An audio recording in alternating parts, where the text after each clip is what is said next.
Hey guys, Tyler here. So, if you don't remember, episode 297 that came out on Sunday was a extra life centric show where we just talked about tips, tricks, and past experiences. So, we went really long with this recording, and we decided to split up into two parts. So, the rest of the show is just what we've been playing and news, so a normal podcast. Anyways, hope you guys enjoy, and we'll see you guys later this week. So let's wow, we are like 40 minutes in and we're just now getting to the actual show. Holy crap. We're going long. Sorry people. Sorry, not sorry. It's for a good cause. But let's go ahead and jump into finally the meat and potatoes of the podcast. We're going to talk about what we've been playing first. So Gables, do you want to go first? Do you want me to go first? Yeah, I'll go first this time. Okay. So for what I've been playing, it's basically I've been playing stuff to prep myself for next Saturday. So what I've ended up doing is I have played little bits of Warcraft since I've finally got to the whole Battle for Azeroth content. And I'm glad to say that I do have weapons and armor now that surpass some of the heirloom stuff that I had been using throughout the duration of the past couple months. Well, little did I know how long this power armor for experience would actually last with me. But yeah, the whole experience so far has been interesting. It's I definitely had like certain expectations going into the whole expansion and what I wanted to do, but at the same point and stuff, I am almost done with the first little continent stuff before I can go off to the next one. So I got like about maybe 3 or 4 mainline story missions. But the biggest thing about it is I'm finally getting close to the level cap of World of Warcraft. I'm at 114 right now. I got 6 more levels to go before I reach 120. Because that's the current. That's 120. Once you do that, I've heard from various players, okay, that's when the game really begins because you can actually go forth and raid to get all this power armor stuff. I'm like, yeah, I'll think about it when I get to there. But I'm not saying that I'm not going to raid because, hey, I'm going to do probably bits of raids here and there. But I'm more focused upon finishing a lot of the mainline story stuff. And because Blizzard has gone on record just this past week that they're going to be including certain like things like rep and stuff like that available, kind of like a count base or something to where it actually extends to your like alternate characters that you make. I'm definitely waiting until that happens because here's the thing, Tyler. Before, when you made a character in World of Warcraft, if you made an additional one, you had to go and earn your rep all over again for like certain characters and certain things that you could have access to. But in this sort of update that's coming up, this whole 8.1 update stuff, that they're going to be fixing little bits of that plus other types of like bugs and issues. So that definitely has me a bit more excited. I'm actually kind of glad I started playing this game now than when it was like back around 2004, 2005. Because there is so much like quality of life changes inside this game, especially from what I've gauged from older players that have played it since the beginning, plus talking with players that are sort of new like me, and of course talking with friends at work about it. It's like, this game definitely seems like a lot of labor of love by its developers from Blizzard, but there's so much interesting content and story thing you can delve into if you want to. But man, I gotta say, that's not all I've been playing. I mean, hell, I've been loving my time with Warcraft and stuff, but I have been streaming throughout the week in prep. So what I've been streaming is just random stuff. Dragon Ball FighterZ, I have been streaming like, I think I did it like 2 days this past week, where I streamed one where I was just doing basic practice and going through the arcade mode stuff, and that was like about around an hour and something. Then, of course, Thursday night happened, I think, and it's like, I streamed for like about 2.5 hours because I was actually going through, and I was battling people online through rank, and man, these matches got so heated. The last core sets of matches that I had before I just quit for the night is I had like about 7 or 8 matches in a row with the same dude. We're just doing rematches, and around the 6th or 7th match, and this guy had been so good that he had been like just overwhelming me. All of a sudden, you just see this little avatar pop up or something like, "Oh God, no!" But afterwards, it's like, oh, send him a message over PSN. It's like, hey, thanks for the matches, blah blah blah. Then just a common courtesy thing. But other than that, I had been playing the new game that I had bought yesterday, because, it was Castlevania Day yesterday, and of course, you know how I am, being a big old school Castlevania fan, I bought Castlevania Requiem. So I did a inaugural stream last night for about an hour and a half, testing a lot of the quality of the ports yesterday. So basically, bottom line is these are just straight up ports from the PSP version of Rondo of Blood and Symphony of the Night, to where they redubbed some of the character voices, and there were some changes in terms of the gameplay which are from other versions of the game that were released in Japan and stuff. Like, for example, there's a key difference in Symphony of the Night on this version as opposed to the original, where you have a character by the name of Maria Renard. Like, she is nowhere to be found once you get to a certain part in the game, where in the other versions, she's actually a playable, like, boss or something that you can actually face before, like, the final portion of, the final portion, I believe, before you unlock the inverted castle.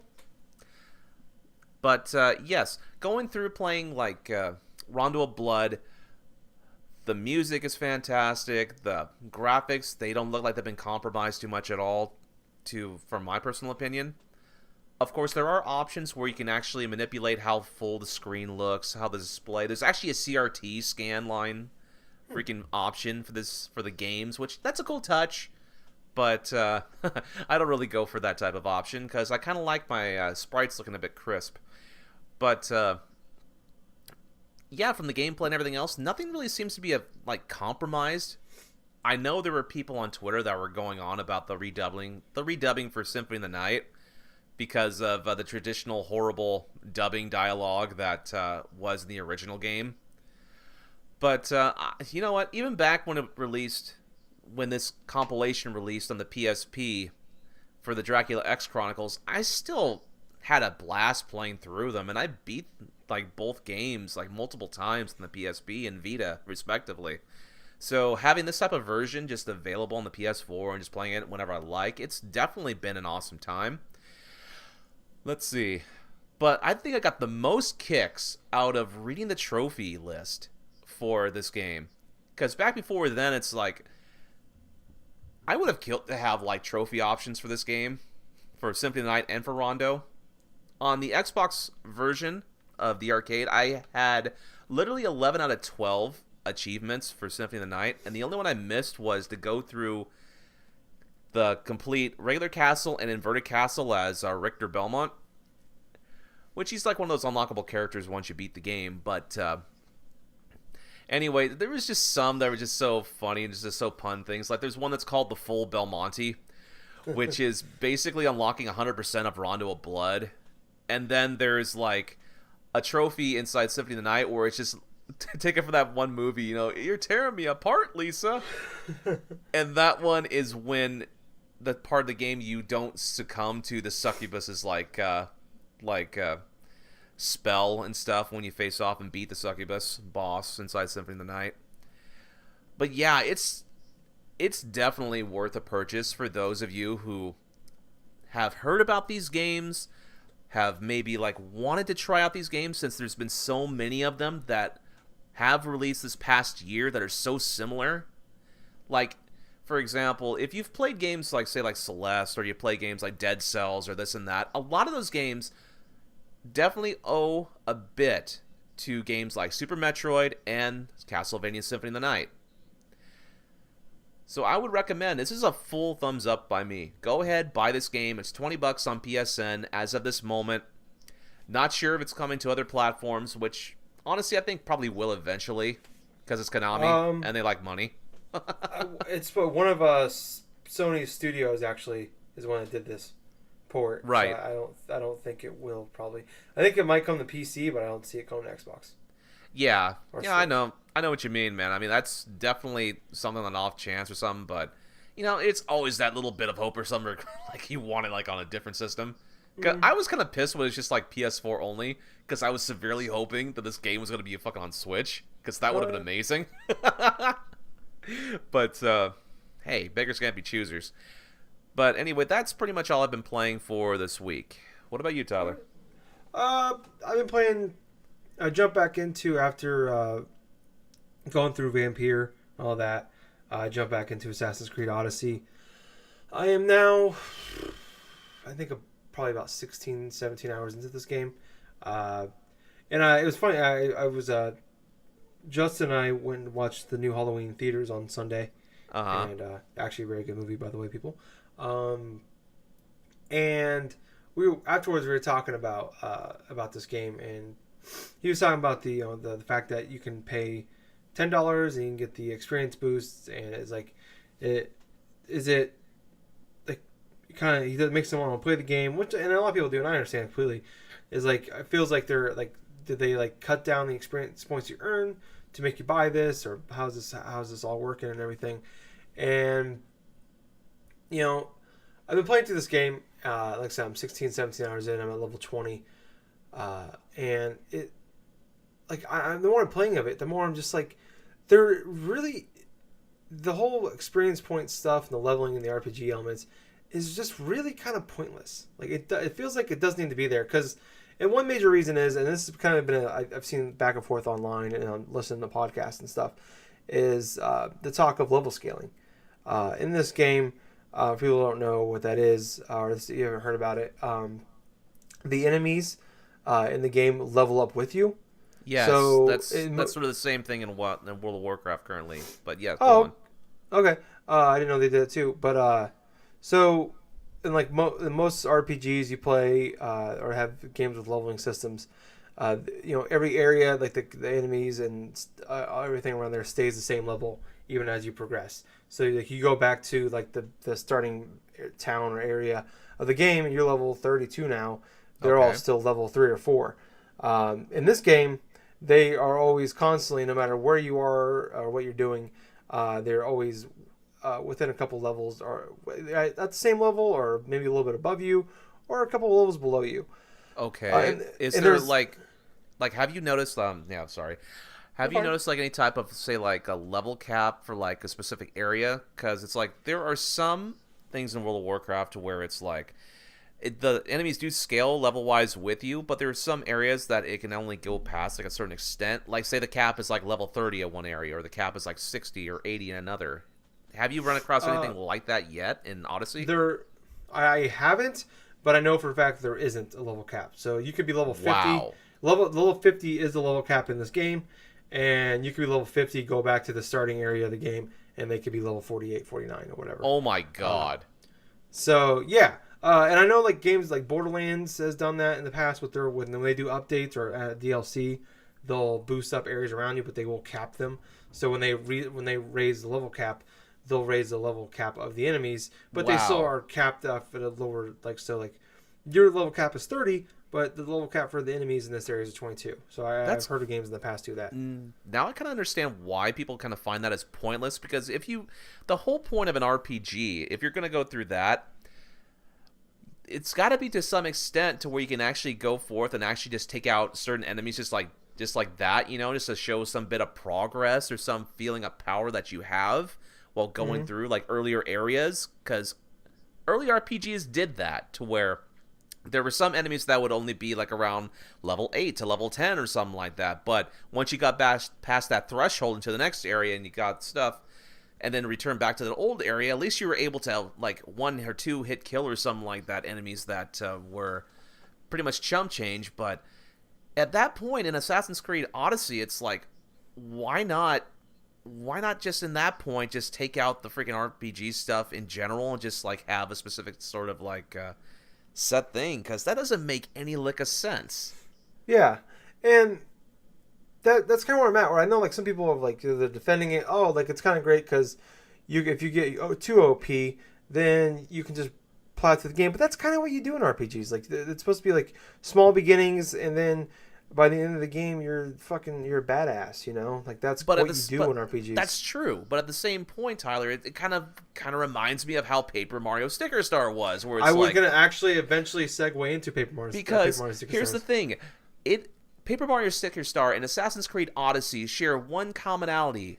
and that is it doesn't know whether or not it wants to be an action game or an RPG, because elements that represent itself, like say experience points and this and other and this and that, they don't really matter inside games like that because they're confused with their overall identity. Assassin's Creed is mostly an action game, whereas Paper Mario is supposed to be mostly like an RPG. But you mix you mix like elements of both inside there, and basically what it kind of sounds like to me, Odyssey more or less has these experience points to make you feel like you're gaining progress, but in actuality and stuff, it really doesn't matter whether or not if you buy these experience boosts or not. I think this is all in forms of certain microtransaction stuff inside that game, which that is equally stupid if that's the case.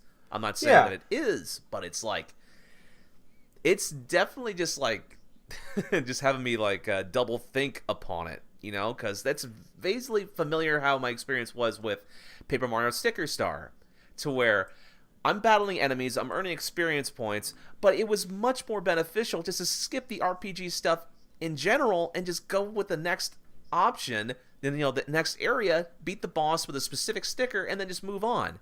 Where it just sounds like, in your case, Tyler, it's like you're going through these various action scenes, and the RPG stuff just doesn't matter. The experience points, you do earn them, but it's not like significant enough to where you actually feel like you're powerful enough to do that, because that's what RPGs generally do. They make you feel overpowered. They're supposed to make you feel overpowered because that way you're able to destroy these nuisance enemies from the beginning of the game. So at that point, this is just a plain action game with just like a tattoo of RPG stuff, Yeah, and it's been a while since I've had a Gables rant. I like that. I felt the passion now, and you're kind of touching and actually forming it way better than what I was going to say. But I mean that's my problem with it is they have this, and I think it's more there to kind of like you get those like endorphins in your brain, like ooh, I just got 9,000 experience points. Ooh, I just got another level. Ooh, I get a new ability. Oh, cool, I can get better gear now. And kind of my problem with this game. With this is, and also but they still make, so some areas, you can look on the map and there's like certain areas where it says it recommends you to be this level, because there are areas in the game where like the minimum, they don't have level caps, but they do have minimum levels that enemies will be at certain areas. So like you go to certain areas, the enemies will be at least level 43 in this area. So it's kind of like you're not ready to go here yet kind of stuff. You have to be this level to get to there. But they're always, but the areas that you've surpassed, where they recommend you have to be at least level 9 to be here. The enemies will go up to they move the enemies up to 16.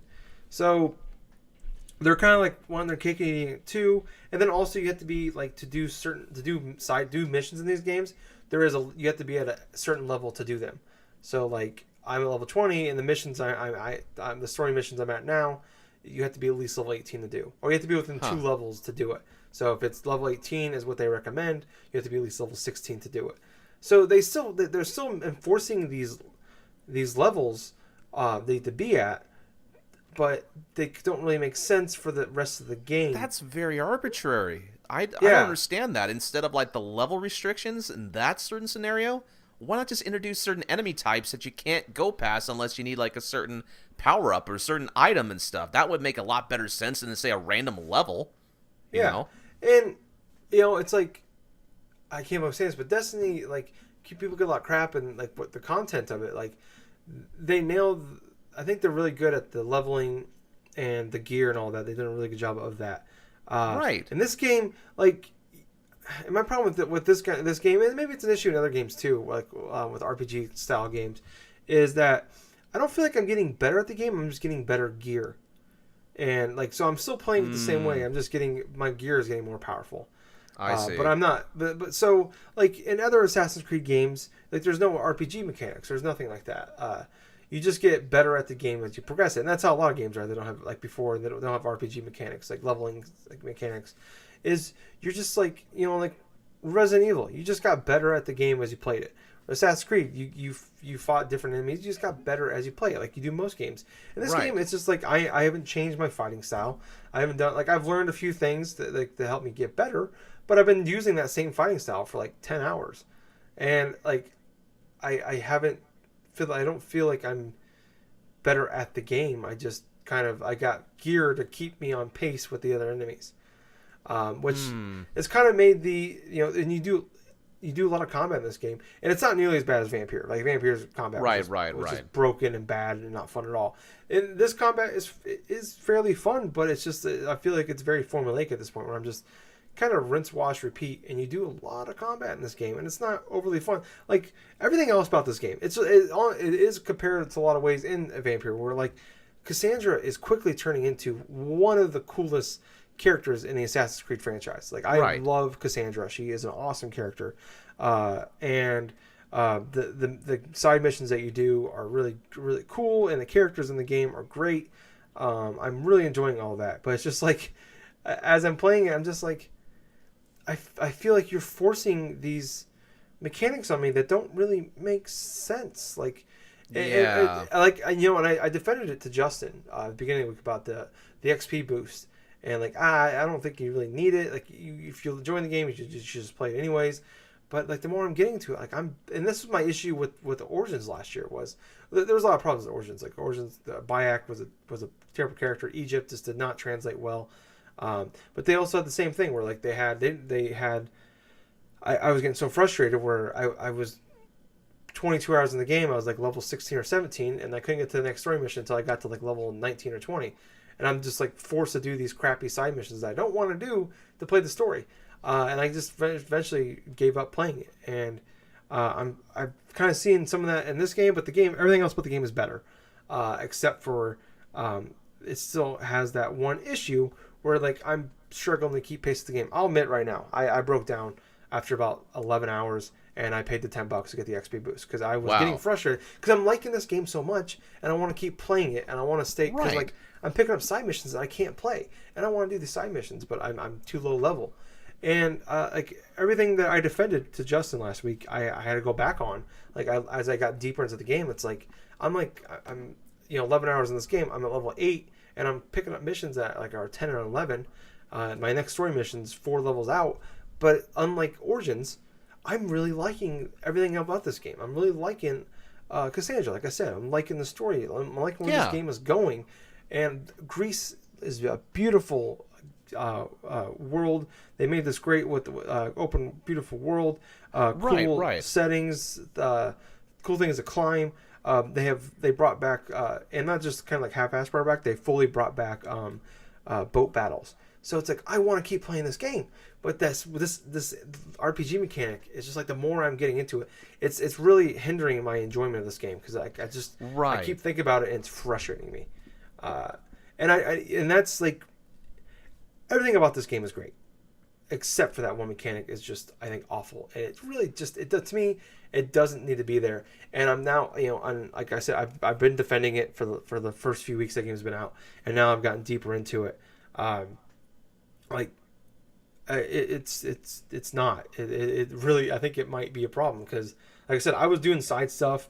I wasn't just plowing through the main story before I broke down and bought the XP boost, and I was not keeping pace with these characters, or with this with the story missions I was picking up, and I just couldn't do it. So yeah, I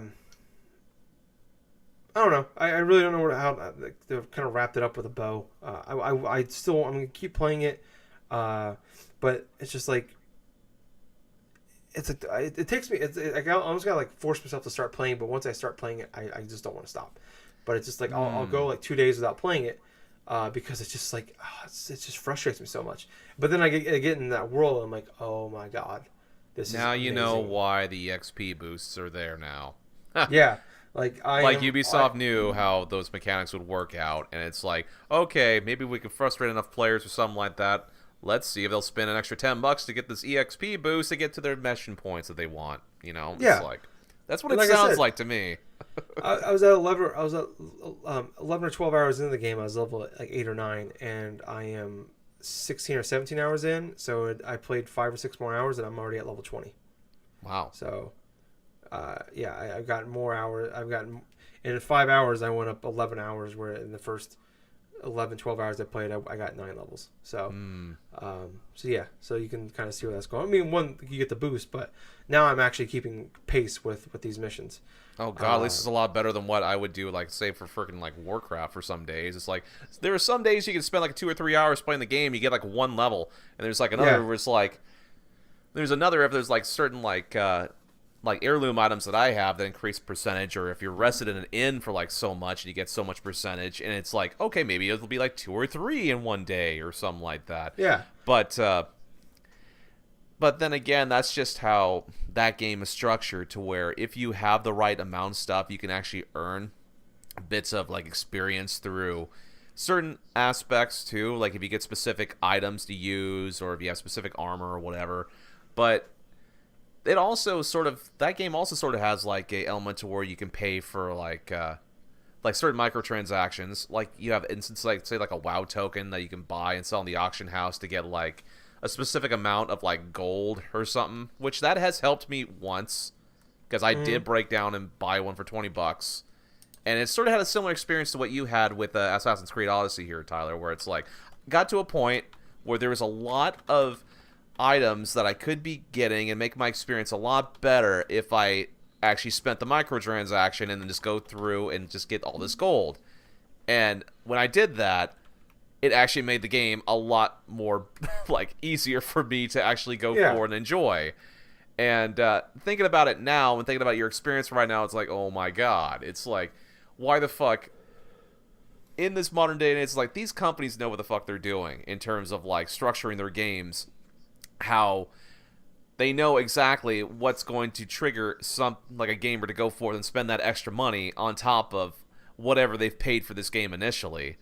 Because it's like, for Assassin's Creed Odyssey, you pay $60 and stuff, or even more if you want to get their lugubrious freaking editions that they got for whatever, for like the $80, $100 or whatever type of statue they're selling with their editions. And then on top of that, pay an extra $10 or $20 for EXP boosts and stuff because of the structure, layout of their RPG mechanic is shit. Yeah. And you're like, you've hit the nail on the head where it's like, that was what kind of finally broke me, was I spent like Monday night, I think I spent 3.5 hours. Like I just got home from work, sat down, started playing Assassin's Creed. Like 3.5 hours went by, and I went up like 2 levels. And like I feel like I have accomplished nothing in this game, and that's what finally broke me to buy the booster. So, and part that's of me just why wishes I would have just bought it at the beginning of the game. I'd probably be a lot further. I'd definitely be a few more levels ahead. Well, dude, if you want to be a little bit better, inside of World of Warcraft, there actually are options where you can pay $60 to get a fucking 110 boost. Oh, wow. I mean, literally from character 1 to 110. Yeah, and that's I know Destiny does the same thing too for getting. It's like $10, I think. Both are Activision Blizzard games. So it makes sense. Yeah. But that's to skip all the rigmarole and just start with the latest expansion. Think about that. $50 for an expansion, $15 a month for a subscription, and then on top of that, pay an additional $60 to get your character from 1 to 110, which it's not advisable. I'll tell you this right now, for anyone who's thinking about that, no, it's definitely not advisable to use a 110 boost if you're just new to the game and you just want to play everything on top of it. That's why I went with a route of just going with it from level 1 all the way to where I'm at right now with 114, because it's like, you gotta learn the mechanics of this game. Yeah, you're basically paying $150 to not play the game. No shit. At that point, what you're doing. But let's go ahead and move on. But Gables, I know we were both excited for the new Smash Bros. Ultimate game coming out December 7th. Oh yeah. But there's been a lot of leaks this week. These leaks. Somehow the Grinch is involved. It's really weird and confusing. I wasn't online for a good chunk of the day, and I hop online and I start hearing people talk about Smash Bros. And the Grinch. I'm like, what the fuck is happening right now? What is going on? So I read about it. So here's what's going on. So somebody that works at a PR company allegedly was like Snapchatting some videos to somebody, and then that person was like taking screenshots of their Snapchats and released them onto, I think it was Reset Area got released onto, or NeoGAF. Okay. But in there is so they have that poster, and as they announce characters, they add characters to the posters, and the stances change, stuff like that. So allegedly, in kind of these are like very blurry screenshots, and usually when this stuff happens, you just kind of ignore it because it's just whatever. Just like I see like every few days, I see Nintendo Direct rumors on Nintendo's reset era page, and it's like there's like 2 or 3 every week with people like that spend a lot of time making shit up, and one out of like probably 8 I see or 10 I see is actually like when one comes up, when one is getting there, you'll see a bunch of like, oh, this is what's happening. Like, Yeah. you might actually see one that's actually really close, but you know there's 93% of them are shit, so you just gotta avoid them all. But this one seems kind of legit. So in it is in this you can see it's like I said, they're very blurry photos. You want to look at it, but you see Shadow the Hedgehog. You see Banjo-Kazooie, which makes sense with the now with Microsoft and Nintendo playing nice, and Banjo-Kazooie was they're actually on good terms, so that could possibly happen. Yeah. Isaac, Ken, Mac Rider, Gino, and Chorus Kid. Chorus Kids are the rest of the characters that are in this leaked picture. And then, so this is, I took some pieces out of a Nintendo Everything article, NintendoEverything.com. Their article they posted about this. And on it they had, unlike past leaks, this one appears to be gaining some traction, or at least more attention than usual. As for where the leak came from in the first place, so supposedly showed an image containing the final characters through a Snapchat, like I said earlier. After digging around and looking through LinkedIn information, the person who shared the banner image is legitimately did work for this company. It was a French print company that specializes in manufacturing cutouts and banners for media advertising. His company also works for Bandai Namco, which obviously they make Smash Brothers. And but the next day, the company that was being accused of this came out and said that the person that allegedly leaked this has not worked for the company since November 2016, and the guy that was said to be the one that leaked it is actually denying all of this, saying I have nothing. He is cooperating with the company, saying I had not worked there for 2 years. This is not me. So someone's using my name,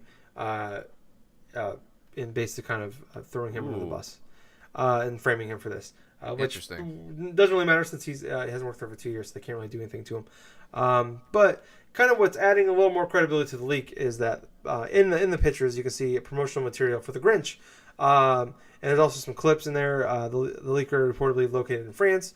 The Grinch is set to release in French theaters on November 28th, and this is actually promo material that is believed to be used for the movie that comes out at next month. So that's what's kind of added the credence to it. That's what's kind of created the Grinch theory, and it's very funny actually because you can, like, in the pictures you can barely make out the Grinch. You just see the green and the fur, and you see the dog, and that the dog's really what kind of gives it away.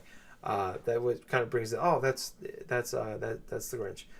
So that's kind of what's really kind of adding it all up. But Gables, if you're a betting man, would you be betting if you had $100 your own money, you had to put it down on yes or no? What would you bet it on? Well, here's the thing. What's interesting about this leak in general, there are plenty of merits that actually support that this could potentially be a leak in and of itself. For one, like we were just saying a little bit beforehand and stuff, Microsoft and Nintendo definitely are on friendlier terms than what they used to, especially with the whole crossplay stuff in general. So seeing a character like Banjo-Kazooie, a character that has definitely been clamored for the past like 10 years or something to be in a Smash Brothers game, yeah, that definitely has some legs. And it definitely would be beneficial for both companies if that character were inside like a Smash Brothers to get more media exposure to an eventual game that they'll probably release sooner or later. That's like a sequel to that series. But let's see. A lot of the characters reveals here, they kind of correlate inside of what potentially could happen. I mean, hell, at this point, basically anybody could say any type of character and almost it would seem believable in terms of like the Smash Brothers game.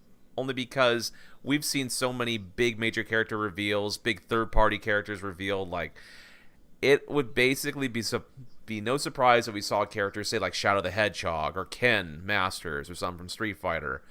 And then again, we have all these like obscure characters from Nintendo series that actually would make sense too because of how quirky Nintendo is with some of these characters. I mean, hell, they got the Duck Hunt dog inside there, for God's sake. But seeing a character like Mach Rider, that's from an NES game, or the Chorus Kids from freaking Rhythm Heaven, even Gino from like the Squaresoft like Super Mario RPG, that makes a lot of sense considering he was also a character costume or something in the Smash Brothers Wii U and 3DS. But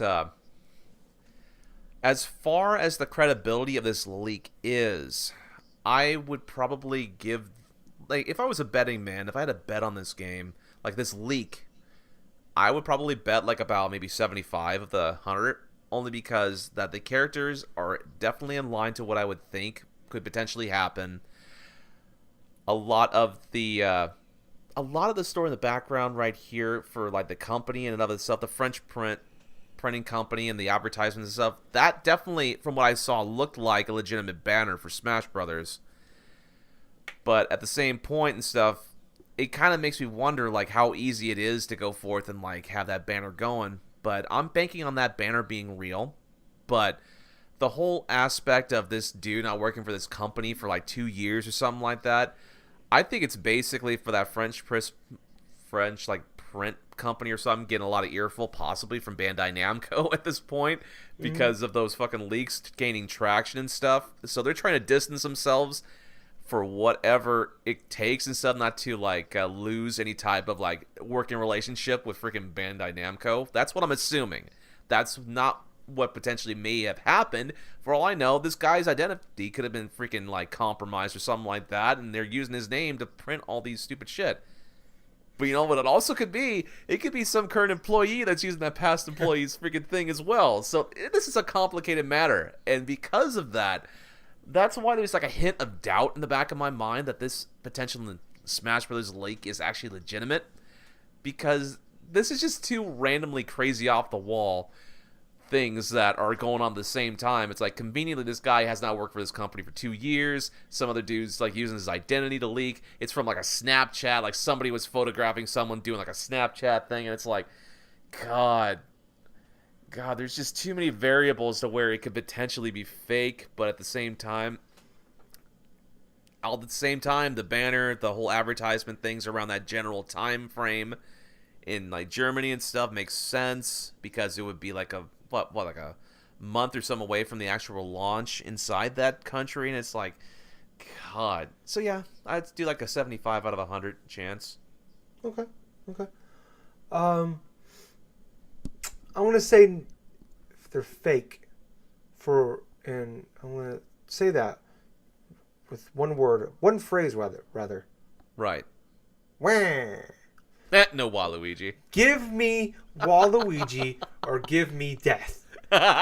Where is WaLuigi? I really want to start smacking the table right now, but it would like destroy my audio, so I'm not going to do that. But I really want to, because where the fuck is WaLuigi? This is ridiculous. We are 6 weeks away from this game. 6 weeks. And I've heard all the rumors about, November 12th through the 16th, there's going to be a direct in there somewhere. It's going to be a Pokemon. It's going to be about Smash Ultimate. It's going to go through all of that. We're going to hear everything. Game Awards. It comes as the day before this game comes out. We'll hear about more. Nay. No. I'm calling bullshit. This is not happening. Because they're going to give me Waluigi. It's going to happen. It's going to happen. That's why. And I ain't going to believe any of this shit. I don't want... Fuck Mach Rider. Fuck Gino. Chorus Kids... Who no one remembers Chorus Kids? Screw them too. I hope those kids die in a fire, okay? While singing damn songs. Because I want Waluigi. Oh, that's what I want. And that's all I'll take.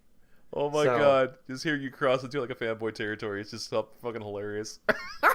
He is the man. Okay? I am biased. I will admit that. I'm okay with that. As long, I am fanboying out. I don't care. Because he is the best. I was wrong. For years, Gables. I was like, Luigi, he number one. No. Waluigi number one. No, you want to hear something that's kind of funny? When I would play Mario Golf on the GameCube, that was the number one character I would use, Waluigi, because he had the dance like Michael Jackson. Yeah. That's why he's number one. I was wrong for 29 years. I had it all wrong, Gables. 29 years. I always wanted to be Luigi. And then Mario Tennis happened. That game's bad. Okay, I know. I admit that. but Waluigi's the best in that game. He's the man. He totally turned on my head.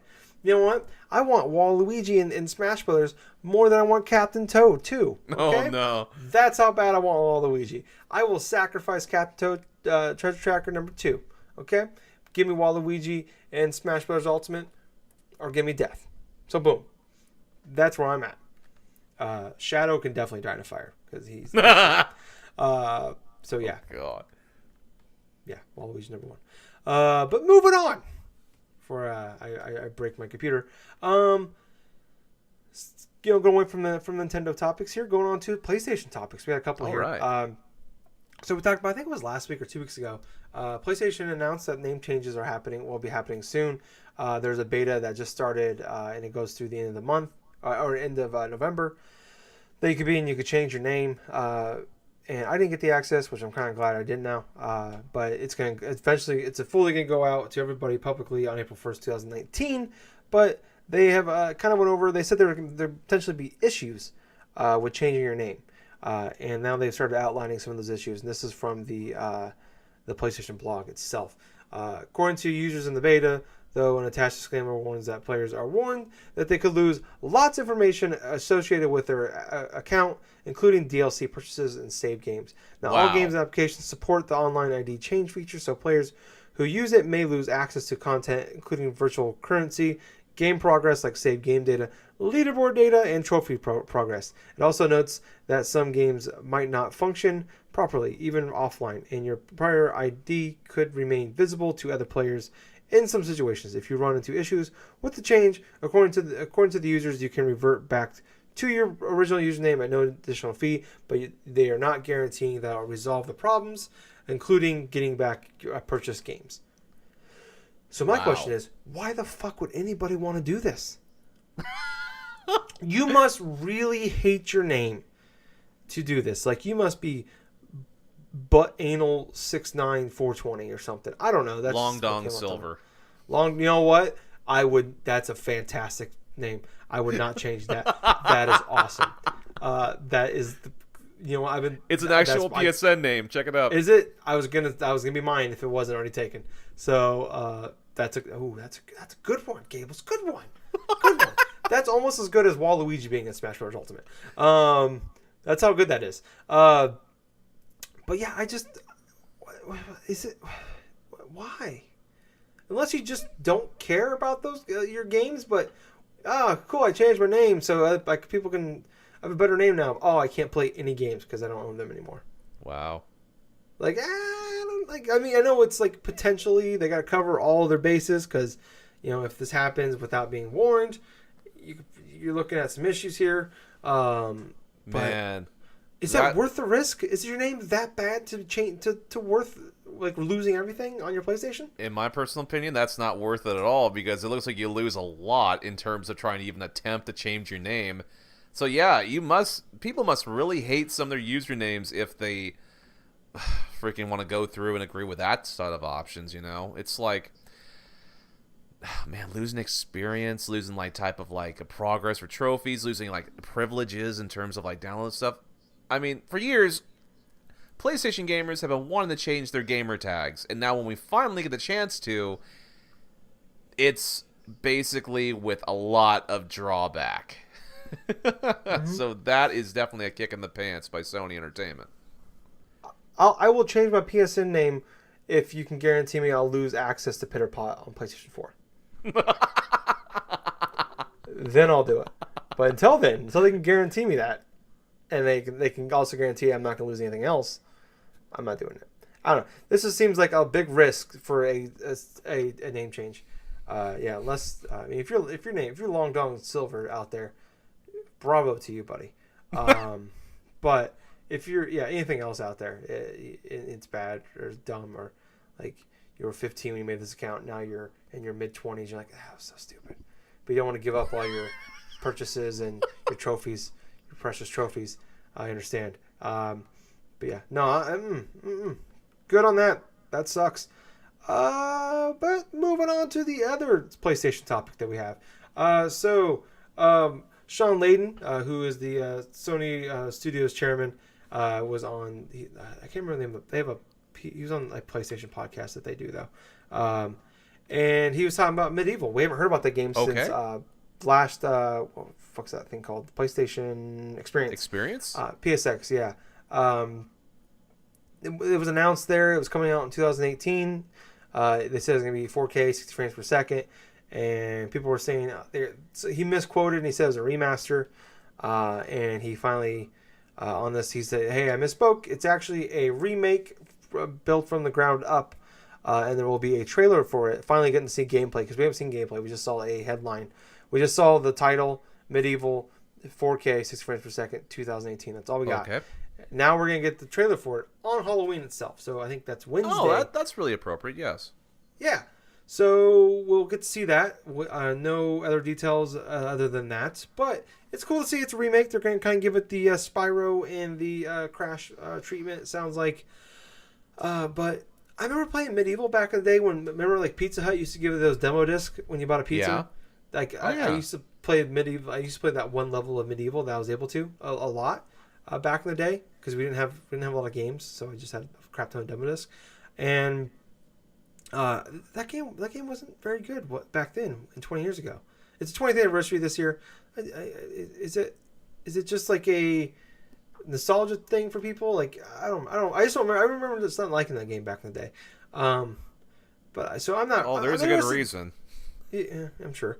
But I'm interested to see what it looks like and all that. But I don't really have any interest in like playing it. What about you, Gables? Okay. When I said there was a good reason why you didn't enjoy it as a kid back in the day, it's kind of the same reason why when I tried playing it back around when I started PSP, and that's because the controls of the game were terrible.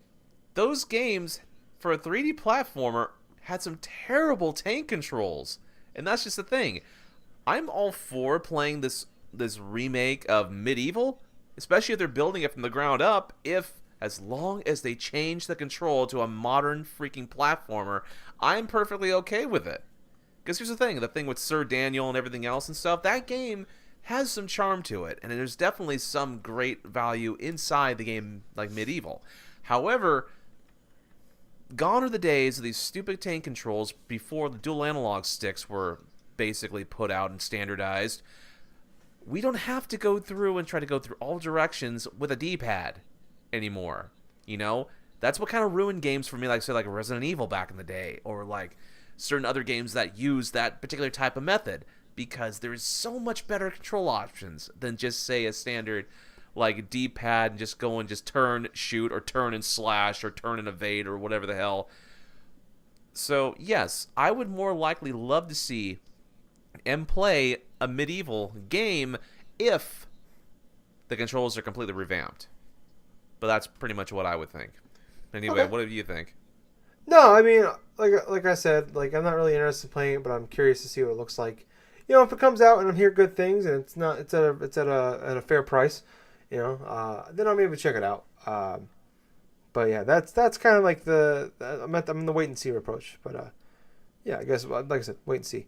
But moving on to the next topic. So Shadow of the Tomb Raider came out on September 14th.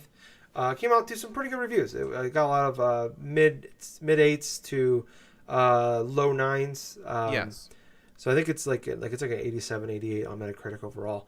But it came out in a really tough time. We talked about for a while. September was a crazy month for a lot of games. We had Spider-Man, Spyro. Oh no, Spyro got delayed actually. But you had NBA. You had oh Jesus, I'm blanking on a bunch of stuff now. But I remember it was a busy month. Yakuza was in there. But anyways, the game came out and it's been an ongoing issue with Tomb Raider since they brought it back. But both of them have been complete failures on as far as the sailing goes. They've always reviewed really well. I've always praised them, but they always come out at bad times. And I mentioned it when I was talking about it when it first came out. Was I remember the original Tomb Raider came out right after BioShock and Infinite came out and Gears of War Judgment came out. Yep. The other one then Rise of the Tomb Raider came out. It was an Xbox One exclusive. It came out in October. a, a terrible time to come out. It got covered up, and it was an Xbox. Like I said, it was the weird exclusivity thing. Then came out the next year on PlayStation, and at that point, once again came out in October, and it's a year-old game and it just got passed over by the new stuff. And then this one came out the week after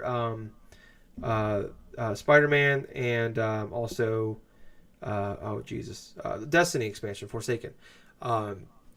So it got buried once again, and didn't get a chance. Did not really get a good chance to survive. I think it's one of those things where Square Enix just doesn't understand like where that game. It's like it's a AAA game, yeah, but it just as far as in the public eye, it's not a top end game. But anyways, it sold well. I know that I know it sold in the millions somewhere, but it sounds like it's not hitting with the goals it had. Like Tomb Raider 1 sold like 3 million in its first month, and it was a failure, which is crazy. I remember we talked about back when that happened. They like laid a bunch of people off and nearly closed the studio. But anyways, it on Steam this past week they put it on sale for $40. On sale, didn't drop the price, just put it on sale for $40. On PS4, it's like $45. They cut the season pass. They cut it. It's on for sale, half off, just for this week only. And it pissed a lot of people off. They had over 600 negative reviews, 1-star reviews on Steam. Well, they pissed off a lot of their initial fans. Yeah, so and these aren't like reviews of the game. It's just people like the comments are all saying that they're mad that they bought this game at launch and now it's already on sale for $40. And this isn't a permanent price drop. It's 5 weeks later. September 14th it came out, so it's been 6 weeks now. That's been out. So they dropped the price. But I guess my question is, is this the proper reaction for this? When is it okay to not drop the price of your game, but put it on sale? And what kind of discount should you have? I don't know. I mean, like, so Gables, if you bought a game at launch, spent $60 on it, at one point for you, would you be like, it's $40.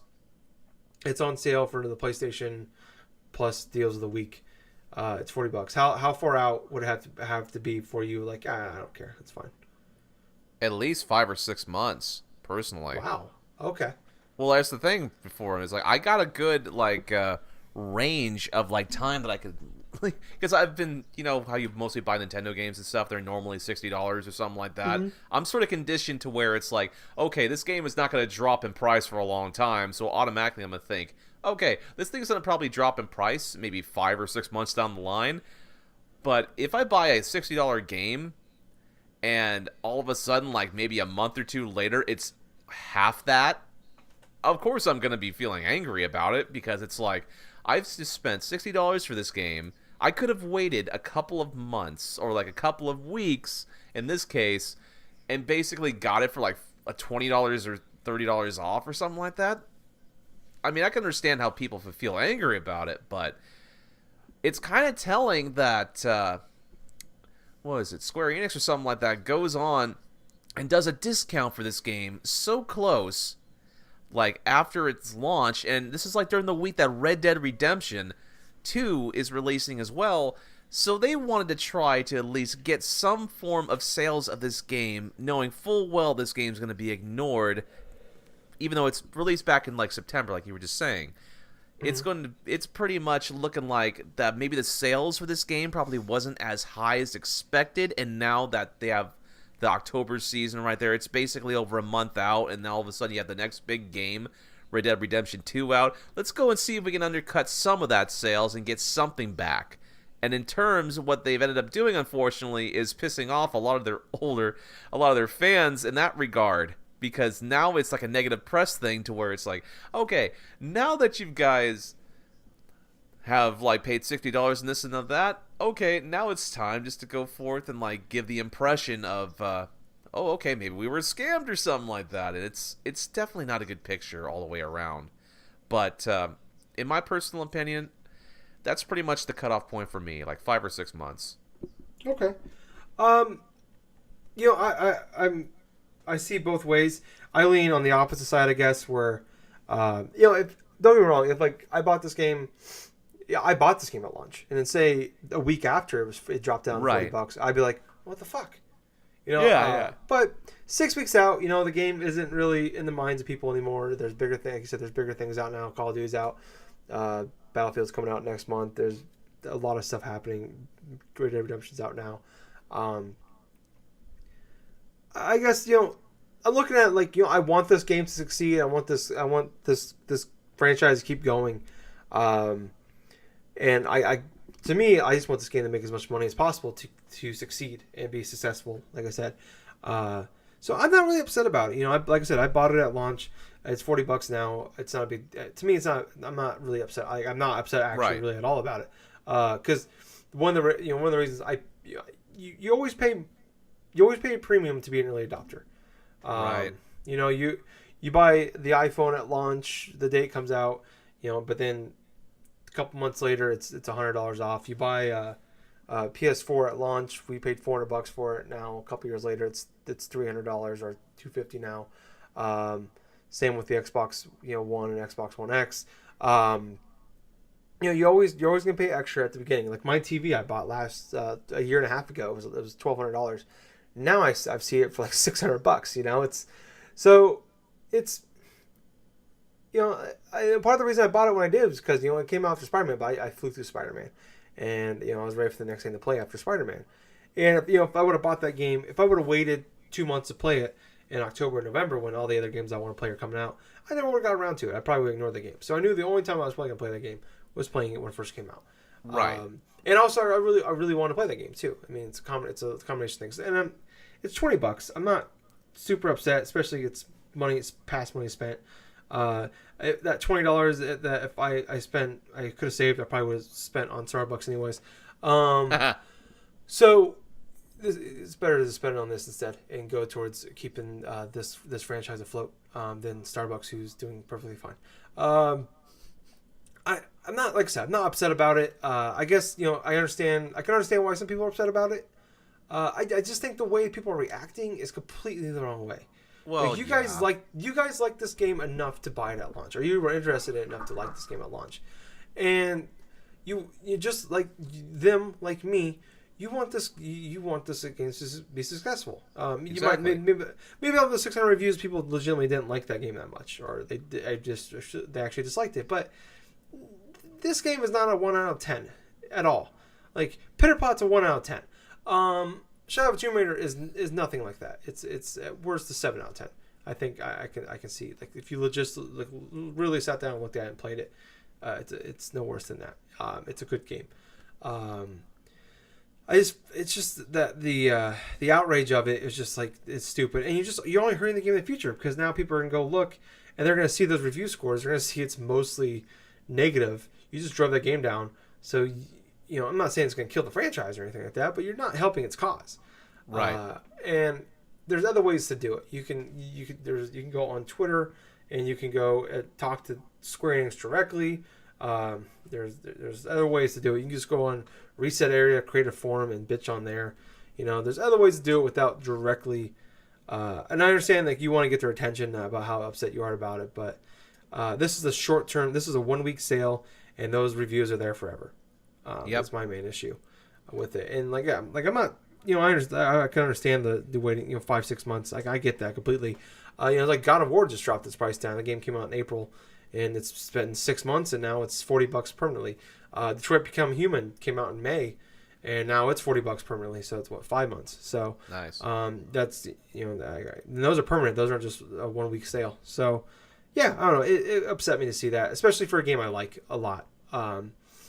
And I hope it doesn't hurt the game too much. I hope it is able to come back. Maybe those people will see the errors of the ways and calm down. Maybe hopefully they'll go back and change that and make it more appropriate review. You can leave a comment in there, but just change the score, please. Really would appreciate that.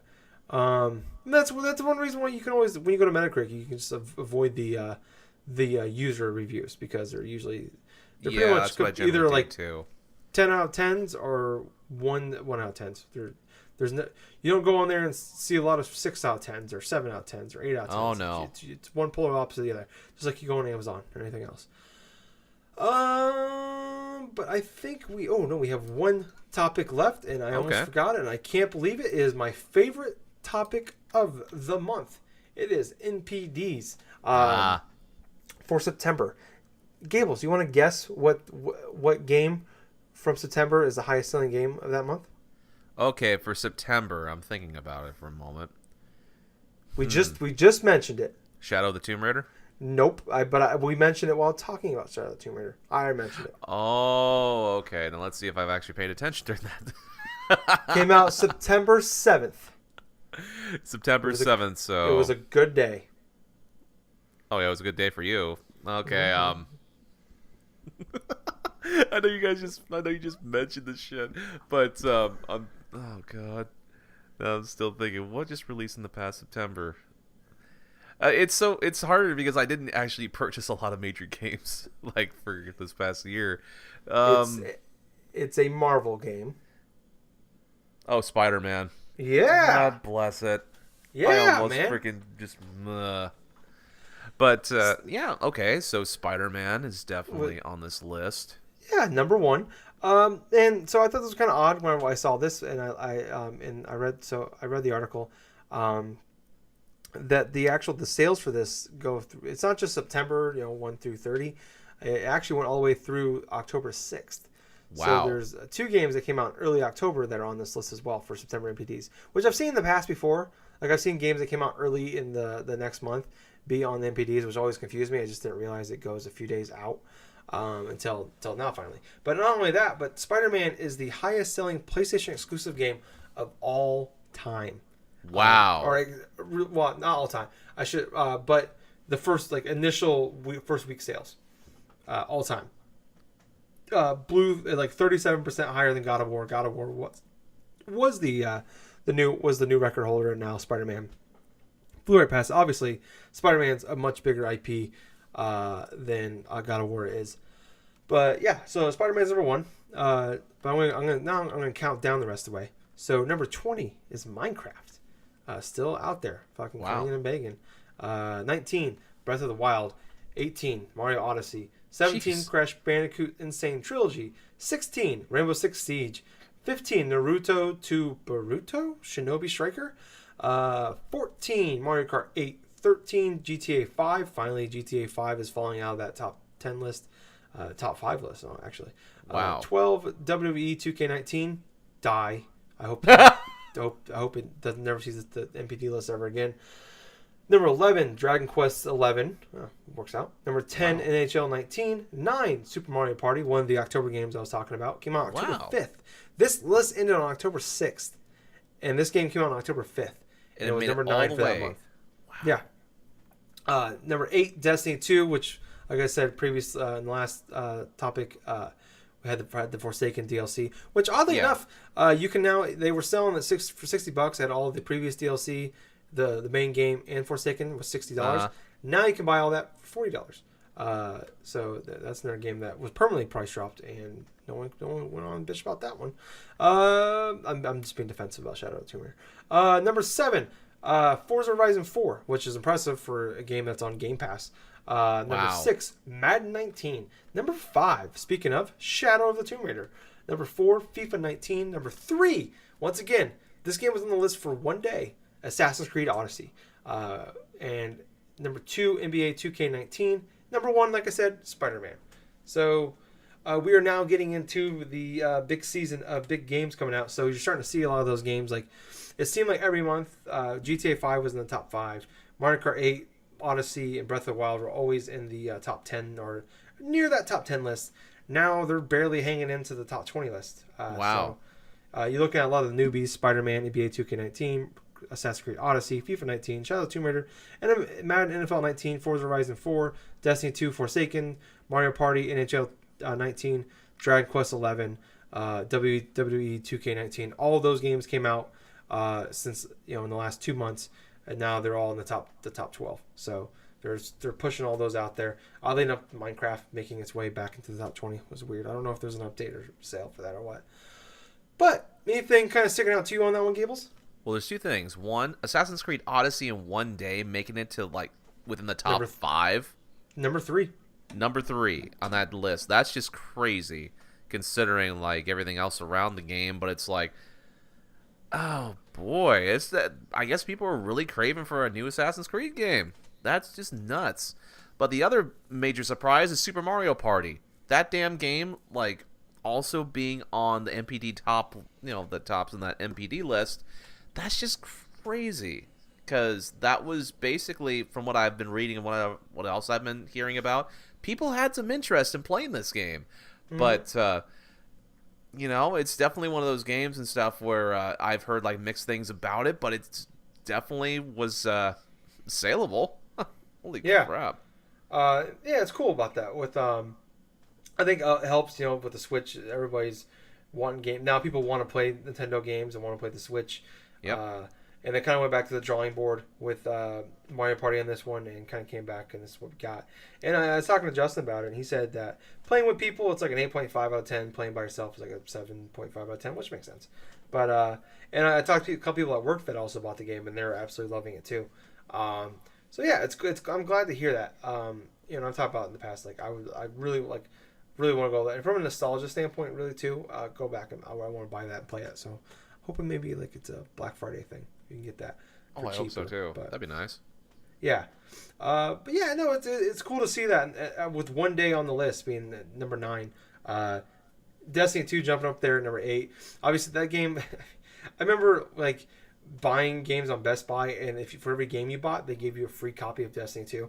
So they're just, and for months it was on sale for like $5. So they're just trying to give away copies of that game. So cool to see it in the top 10. And also with Forsaken making a big deal. Make a big splash. It kind of felt like it came and went though. It really did, because I really don't like. It was big for like that initial week or two, and it kind of went like it's like I hear less talk about Destiny 2 after a year on the market than I did about Destiny 1. That's true.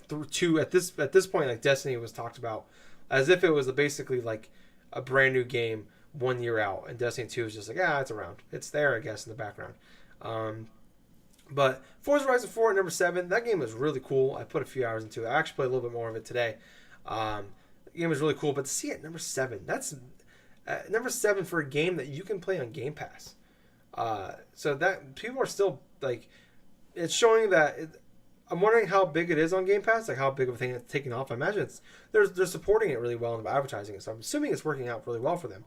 But to see the fact that people are still going out and they're still buying this game, whether it's digitally or physically, showing that they could still be successful selling this game, and they're really getting their cake and eating it too with Game Pass and still selling their games. Shadow of Tomb Raider being number 5 for me is awesome. I love the fact that that's there. Marvel Spider-Man, one of the best games of the year so far. Absolutely love that game. Cool seeing that number 1, and also that it's being one of the highest selling games of the year. I think it's actually is like the second highest selling game of 2018 already after a month in the market. So yeah, WWE 2K19 at number 12 in its debut month. Good. Hope that game burns in hell, and I hope they reboot that franchise or do something with it, because those games suck, and I'd like to have a good wrestling game other than Fire Pro. But that kind of wraps it up. It's cool to see some of that. We had 4 Nintendo exclusive games in the top 20, so that's cool to see. But yeah, that will wrap up a very long episode this week, guys. So if you want to hear more from us, we have a Facebook page and group. It is Drunk Dashers Podcast. Like and join us on there, on twitch.tv/Drunk Nerds Podcast. Follow us on there. We'll be doing a lot of streaming for the upcoming Extra Life. I have it set up so whenever we're streaming, it will stream on the Drunk Nerds Podcast page too. But if you want to see us directly, I'm at twitch.tv/Gingerboy507, and Gables is twitch.tv/Colonel Gables, correct? Mm-hmm. That's correct. Yes. Cool. So check us out on there, especially on game day next Saturday, November 3rd. If you want to watch us play some games, I'm planning on streaming a lot that day. And I'm probably going to stream the entire playthrough of A Way Out. Also on Twitter at Drunk Nerds Pod. Follow us on there. On iTunes, Drunk Nerds Podcast. Subscribe to us on there, please. Give us a 5-star review and leave us a comment. We really appreciate that. And also on YouTube, Drunk Nerds. Subscribe to us on there. Give our shows a big thumbs up, and also leave us a comment. The more comments 5-star reviews, likes you give us, the better it is people can see our show, which makes us happier. So once again, thank you guys for listening. I was Tyler. And I have been Colonel Gables, so until next time, everyone, I hope you have yourself a good week. I hope that you play yourself some good games, but among all else, I hope you have enjoyed this past episode of the Drunk Dash Nerds podcast. And hey, Gables? Yeah. Too sweet. Too sweet, man. See ya. See ya. I stole it. Ha ha. Ha ha ha. Bye, guys.